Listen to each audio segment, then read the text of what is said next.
Olá, tudo bem? Meu nome é Matheus Henrique, do canal Autocrítica da Direita, e agora eu vou comentar sobre um programa de entrevistas que teve na Globo News, da Renata Lopretti, que ela entrevistou o general Etchegóin, o Fernando Schuller e um sociólogo lá. É, eu gostaria de recomendar que você acelerasse o vídeo para 1.5 ou 1.75, caso fique longo, para facilitar, e faça a mesma coisa nos outros vídeos. E se inscreva no canal e deixe o seu like, que eu agradeço muito. Bom, primeiro, né, nessa entrevista, eles estavam comentando sobre o papel do Olavo de Carvalho, e uma das falas do sociólogo lá foi assim: o governo precisa de um clima de conflito, porque é populista. Olavo é o agitador, e o seu pensamento tem pouquíssima relevância. Militares são o núcleo organizado do governo e o Olavo é o agitador. Em suma, a ideia dele foi essa.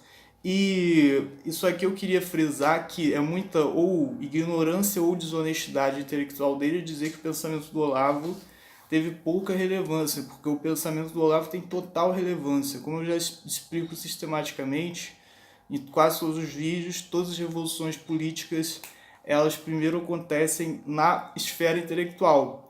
E a forma do pensamento de um intelectual vai sim influenciar diretamente as mudanças políticas que o seu pensamento desencadear.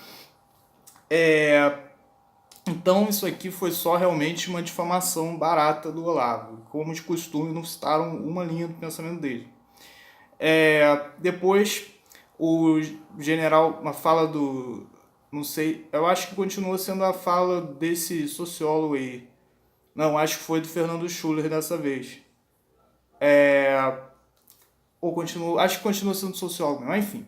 Aí depois eles foram falando sobre o preparo dos militares, que os militares eram o núcleo do governo que se preparava e tal, e que o Olavo, os olavistas, eram ideólogos e estavam sendo só agitadores das redes sociais. E os militares tinham estudado não sei quantos anos, então eles citaram a promessa do Bolsonaro de nomear técnicos para os ministérios, fazer nomeações técnicas e não ideológicas.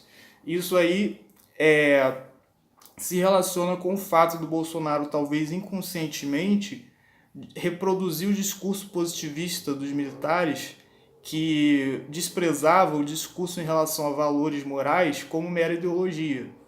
Mas, na verdade, o discurso sobre valores morais é o eixo de tudo que você desenvolve a partir dali. Por exemplo, se ocorre um assassinato, o mais importante não é a denúncia do assassinato, o mais importante é no direito no sentido do que você vai fazer depois do assassinato, não é a denúncia, a ação do Ministério Público, não é o processo penal que pode resultar na execução da pena do assassino. O mais importante é a proteção do valor da vida humana. E da mesma forma, as discussões políticas todas giram em torno de um discurso ético, valorativo, filosófico que fundamente uma ética e um discurso baseado em valores no geral. Isso aqui deveria ser óbvio nas discussões políticas e, no entanto, sempre que a mídia se refere ao discurso valorativo que é considerado de direita, ela se refere da forma mais pejorativa possível, dizendo que é o discurso que é mera ideologia e que é um fanatismo ideológico ou algo assim. E quando é para se referir aos valores da esquerda, como direito a escolher sua sexualidade, direito a usar droga ou qualquer coisa, eles procuram enobrecer a questão dos valores, dizer que é uma coisa obrigatória para todo mundo, e se você for contra aquilo, você é extrema direita, ou você é fascista, ou sei lá. Dizem que essas pautas da esquerda são questão de saúde pública, uma questão técnica ou uma questão humanitária, tudo menos discurso ideológico. E quando é relacionado aos valores da direita, é tudo menos valores morais, é mera ideologia, fanatismo e tudo mais. Em seguida, eles vão falando aí os militares têm que estar no governo porque eles são muito bem preparados. E que o Mourão é muito bem preparado, então ele não deveria ser delegado a função simplesmente de substituir o presidente. Ele deveria ser entregado outra função para ele lá, administrativo, sei lá. E eu acho que isso é muito obscuro, porque constitucionalmente o vice é só para substituir o presidente realmente. Então, se o Mourão, essa sumidade intelectual, esse gênio que não deveria ser desperdiçado numa função tão pouco importante, tão acessória, por que ele se candidatou como vice? E outra questão é que essa defesa aí do preparo dos militares terem que ocupar cargos no governo por causa do preparo é um discurso que dialoga com a ideia de meritocracia.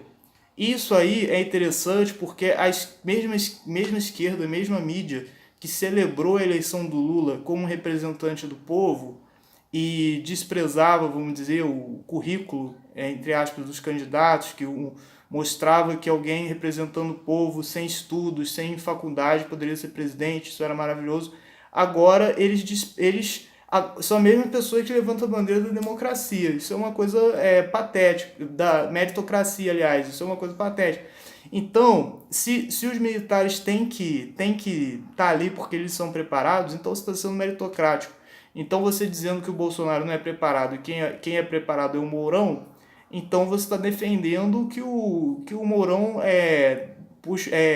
que o Mourão realmente traia o Bolsonaro e tome o lugar dele, porque se para tomar para ter uma posição no governo tem que ser meritocrático, não pode ser alguém representando os interesses do povo, mas tem que ter estudado não sei quantos anos, igual os generais, igual os militares, então todo mundo que está lá meramente representando os interesses do povo tem que ser colocado de lado para deixar o cargo nos militares.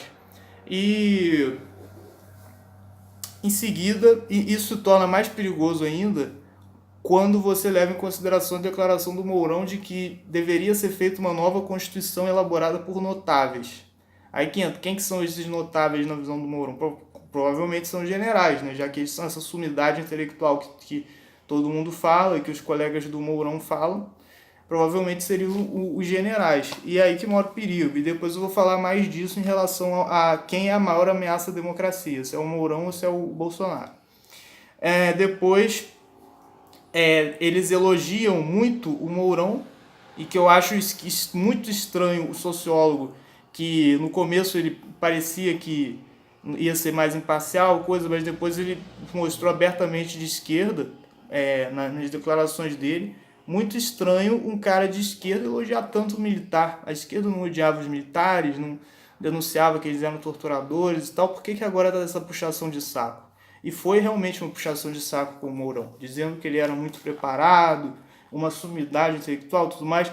E depois eles falam aqui que em relação às declarações polêmicas do Mourão, que faziam contraponto às declarações do Bolsonaro sistematicamente durante a campanha e depois que ele foi eleito, esse esforço em fazer uma contraposição ao Bolsonaro ainda se intensificou, eles reconheceram isso.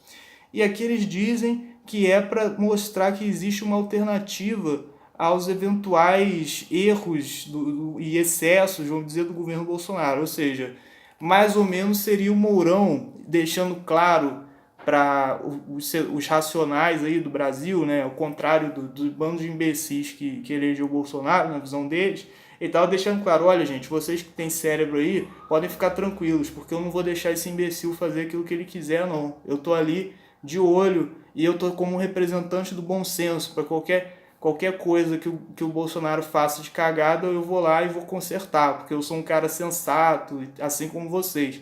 Então a ideia que eles estavam passando é essa, o papel do Mourão como vice não era substituir o Bolsonaro. O papel do Mourão era garantir à população de bom senso que o maluco como o Bolsonaro, na visão deles, não ia ter plenos poderes para fazer o que ele quisesse, que ia ter um obstáculo ali, que era a sumidade intelectual general Mourão, que ia representar aí o bom senso e tudo mais.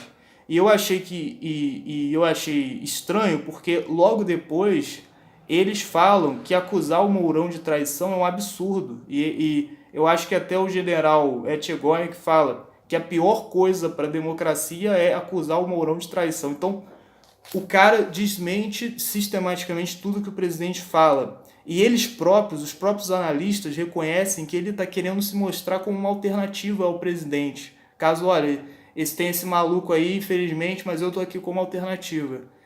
Então, eles próprios estão dizendo que o posicionamento do Mourão é esse. Então, é tão mirabolante, é tão delirante assim, fazer a hipótese de que ele poderia trair o Bolsonaro? Claro que não. Claro que eles estão querendo passar isso para enrolar o espectador, né?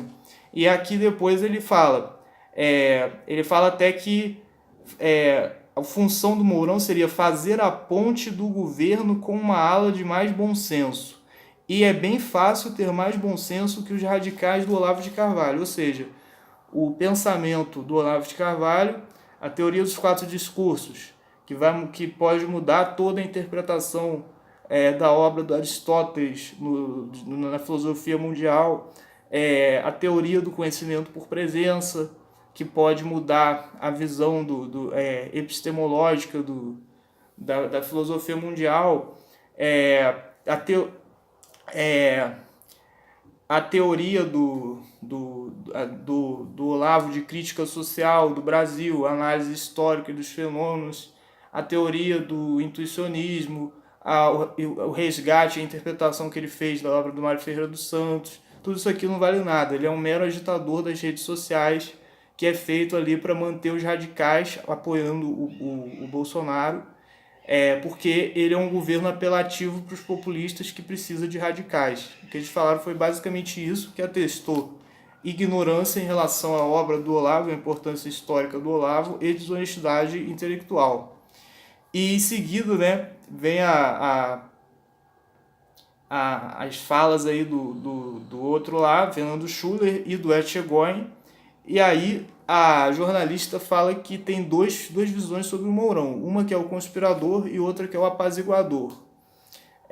Então, assim, de qualquer forma, eu acho que a linha entre essas duas, justamente pelo fato dele ter tanta pressa, tanta preocupação em se posicionar como contraponto ao Bolsonaro, por ser supostamente um apaziguador, é que ele se torna perigoso e se torna bem claro para todo mundo que ele é um potencial traidor, né? E a gente sabe que acabou de acontecer um processo de impeachment, que houve uma traição do vice. Então, por que eles ficam tão ofendidos e tão incomodados assim com a apresentação dessa hipótese de o Mourão poder estar tramando um golpe? E eles próprios, aqui o sociólogo, ele próprio fala depois que se o governo do Bolsonaro ficar muito exagerado em algumas medidas e tal, o Congresso pode querer impedir o governo dele. O Mourão, ele próprio levanta essa hipótese. Então ele próprio está dizendo aqui que o Mourão é visto pelos analistas como alguém que está ali para segurar as pontas, caso o Bolsonaro faça alguma coisa que eles interpretem como um exagero. Então é óbvio que o cara é perigoso.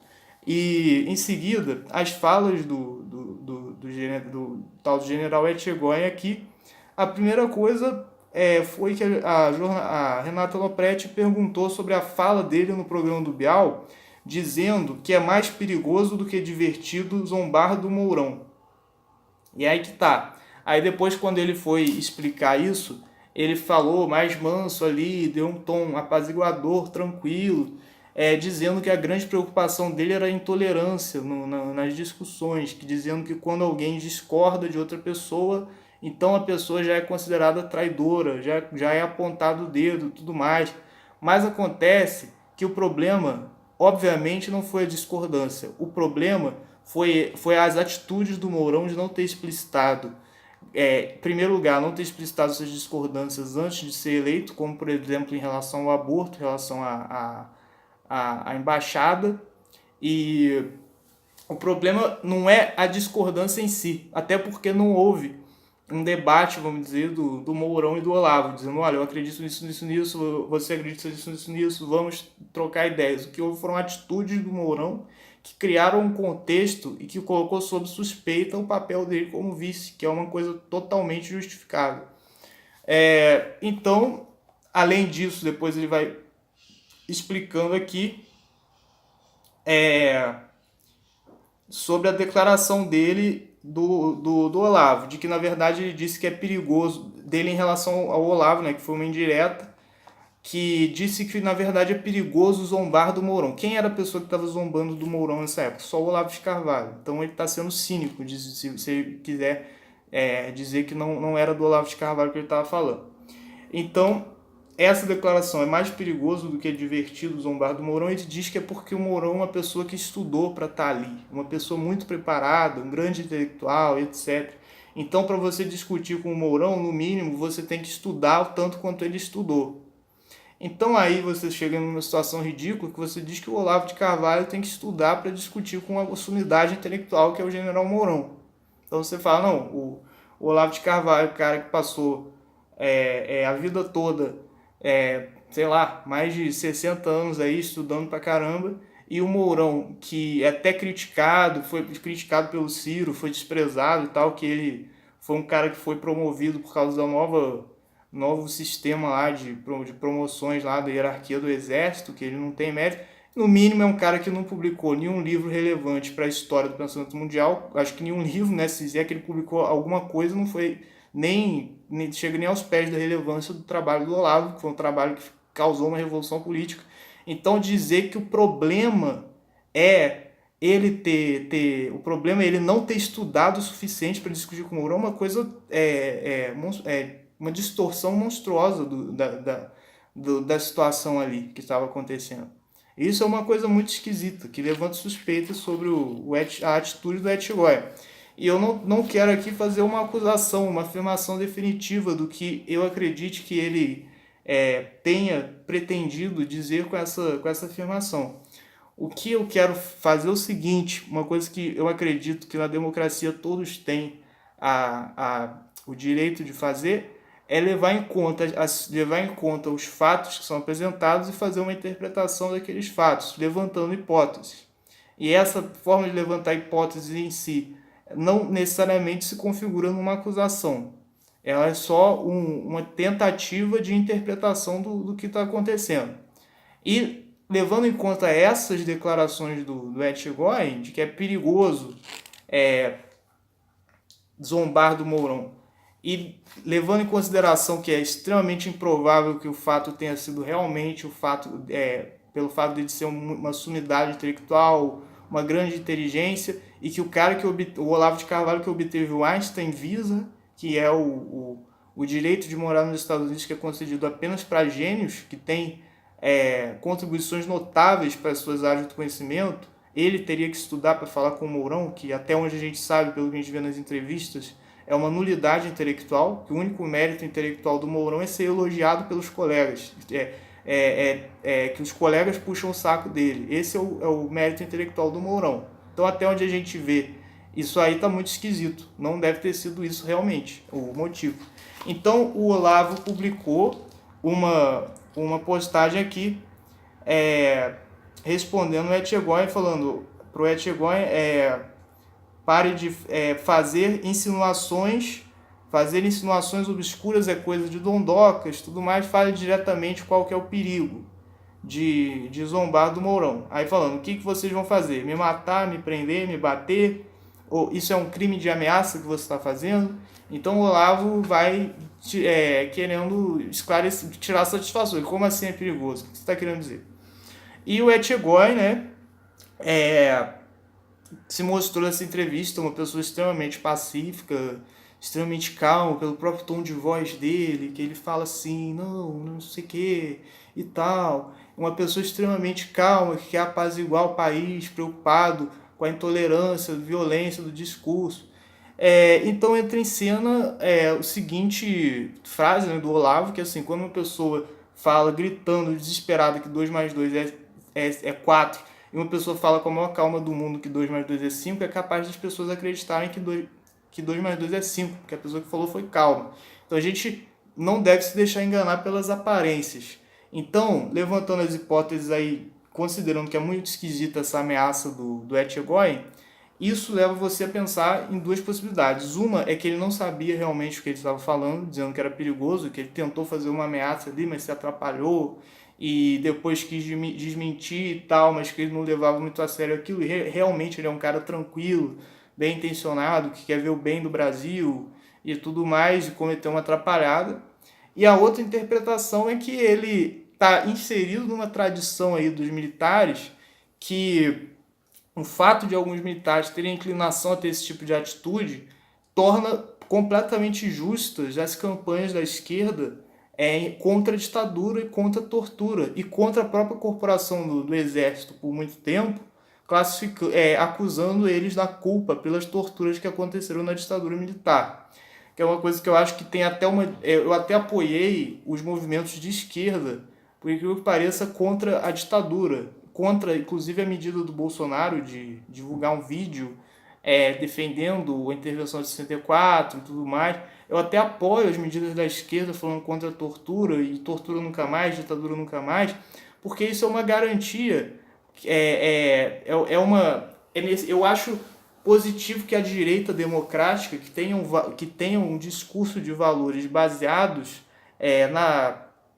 no estudo no estudo metafísico da ideia de valor e na elaboração dialética de um discurso ético valorativo que se sintetize com a tradição judaico-cristã e levanta a bandeira disso de forma consciente e que acaba se identificando com a direita conservadora no Brasil, e essa direita que é democrática, que não tem nada de ditatorial, de autoritária, é que tem que prevalecer. E que, inclusive, anteriormente ao movimento de 64, era essa direita que pedia intervenção e que depois se sentiu traída pelos militares. E que, inclusive, o Carlos Lacerda, que era representante da direita conservadora brasileira democrática, se reuniu depois com líderes de esquerda para se manifestar contra a permanência dos militares no governo e a quebra, vamos dizer, do acordo que eles tinham feito com a população que tinha apoiado o acordo, acredito que subentendido, né? Mas enfim, eles tinham a expectativa de que em seguida houvessem eleições e eles quebraram esse acordo. E o Carlos Lacerda, com representantes da direita conservadora, se unia à esquerda, inclusive, a protestar contra isso. Por isso eu acho que, de certa forma, a gente tem que ver com bons olhos, não totalmente, claro, mas a gente tem que, de certa forma, com reservas, apoiar os movimentos da própria esquerda contra a ditadura, porque se por acaso o Etchegoyen, nessa declaração aí, ele tentou, que eu não estou falando que foi, mas se é uma mera hipótese que a gente tem que levar em consideração, ele está representando a atitude dos generais que foram responsáveis pelas torturas, pelas atrocidades que aconteceram na ditadura, que é o general que tipo, eles representam o cinismo, representam uma pessoa que fala manso, que é educada e tal, tenta passar a ideia de que é sofisticado intelectualmente, que quer apaziguar a situação e ficar no diálogo educado e tal, e que na prática eles mandam matar, mandam torturar as pessoas, são violentos. Então, se o Etchegoyen, com essa declaração aí que é perigoso, zombar do Mourão, tentou insinuar esse perigo aí desse tipo de atitude dos generais que acontecia no regime militar e que às vezes parece que é perpetuada na atitude de alguns generais, então ele merece ser execrado, merece que a população faça uma forte oposição a esse tipo de atitude de inclinação dos militares. E se por acaso ele não teve, realmente é um cara bem intencionado, quer ajudar, e que isso foi uma atrapalhada que ele cometeu e tal, então, de qualquer forma, a gente tem que deixar, a própria direita teria que deixar bem claro que a eleição do Bolsonaro foi a eleição de um conjunto de valores do projeto que são incluídos no projeto democrático, que inclui o respeito aos valores conservadores e a tradição cultural do conservadorismo brasileiro e que não tem nada a ver com a atitude, vamos dizer, suja e contra os direitos humanos, de que esse tipo de insinuação pode levar a pessoa a suspeitar que ele tivesse.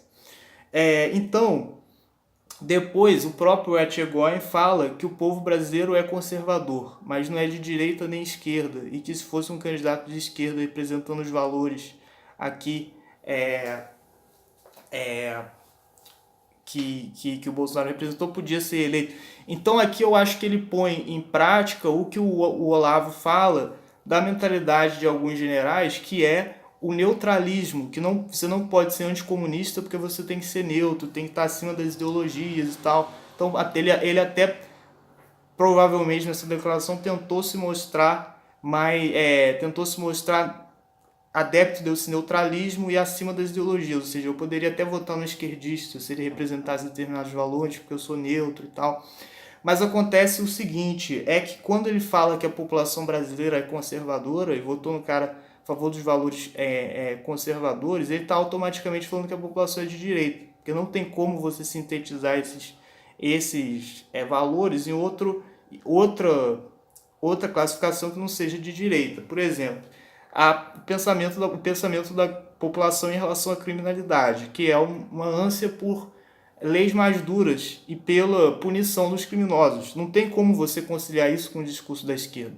Talvez na União Soviética, na China, seja possível, mas no contexto histórico do Brasil e cultural do Brasil, é impossível um candidato de esquerda levantar a bandeira dos valores em prol do aumento do rigor das penas aplicadas aos criminosos. É impensável isso, porque a esquerda brasileira já tem um discurso a favor do chamado lumpenproletariado muito enraizado, então é inconcebível isso, não deixaria de ser esquerda. Assim como uma série de outras pautas a favor dos costumes brasileiros contra o aborto. Então essa fala do Etchegóin foi muito atrapalhada porque ele não percebeu que quando ele estava falando que os brasileiros têm os valores conservadores, ele estava falando que eles tendem a apoiar a direita e que é impossível dissolver é impossível considerar esses valores com a esquerda. Então, quando ele tentou adotar o neutralismo que o Olavo, provavelmente tentou adotar o neutralismo que o Olavo denuncia da atitude dos militares, ele estava, na verdade, demonstrando que ele tem pouco conhecimento sobre a guerra política. Então, segue aqui os elogios ao general Mourão, dizendo até que o Mourão é um cara que estudou, se preparou a vida toda, conheceu muito bem o Brasil, e que ele, como eleitor do Bolsonaro, ele exigia do Bolsonaro serenidade. E aí ele falou, o que é mais importante para o Brasil? O mandato do presidente ou o Brasil? Ele chegou a falar isso, ou seja, ele estava insinuando que o mandato do Bolsonaro deveria ser colocado em jogo, caso ele não tivesse a tal serenidade que o Etchegóin tanto queria do governo dele. Então que poderia sofrer o impeachment e o Mourão e o Mourão virar o presidente. Então, tipo, são várias circunstâncias que mostram que, na verdade, faz todo sentido e considerar o Mourão um potencial traidor. E depois o problema do discurso do Etchegóin é que, como eu falei, quando ele falava em relação aos valores da sociedade brasileira, ele se atrapalhou. E essa valorização tão grande assim do Mourão, por ele ser um grande intelectual, uma sumidade e tudo mais, ter passado muito tempo servindo o exército, sacrificando pelo Brasil, intelectualmente eu acredito que isso seja totalmente injustificado, porque o Mourão não tem obra nenhuma e não tem relevância nenhuma. Então por que eles têm tanta consideração, tanto apreço pela pessoa dele? Eu acredito que seja muito mais por corporativismo do que propriamente pelo fato dele ser inteligente mesmo, dele ser bem preparado mesmo, porque pelas entrevistas, coisas a gente não vê essa nível intelectual tão monstruoso assim que eles falam. A gente vê, na verdade, que ele é intelectualmente limitado. E eles falaram que o Bolsonaro tem que estudar para discutir com o Mourão, mostra que eles têm uma interpretação muito distorcida da realidade. Então eu acredito que isso se deve muito mais pelo fato deles acharem que por ele ter passado pelo treinamento do exército, então ter se sacrificado pelo Brasil, então ele é merecedor de todas as honras. E se ele não fizesse aquilo, é merecedor inclusive de ser considerado um intelectual, e se ele não fizesse aquilo, ele seria um mero civil e tal. E isso aí se relaciona com aquilo que eu já vi o Olavo de Carvalho postando sobre o preconceito que os militares têm em relação aos civis. O preconceito e um certo desprezo. Porque pelo fato deles terem se sacrificado nos treinamentos e tal, eles acham que tem um posicionamento melhor para opinar sobre os assuntos aí intelectuais, culturais, etc., do que os civis, porque os civis não fizeram nada disso.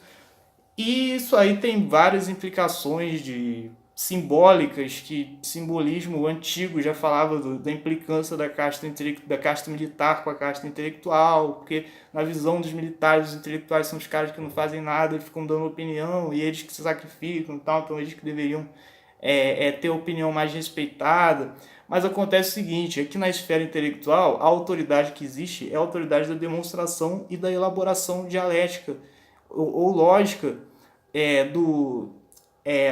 dos argumentos e da fundamentação do discurso. Então, se você for um cara preguiçoso, como sei lá, se você for o Nietzsche, que é um cara que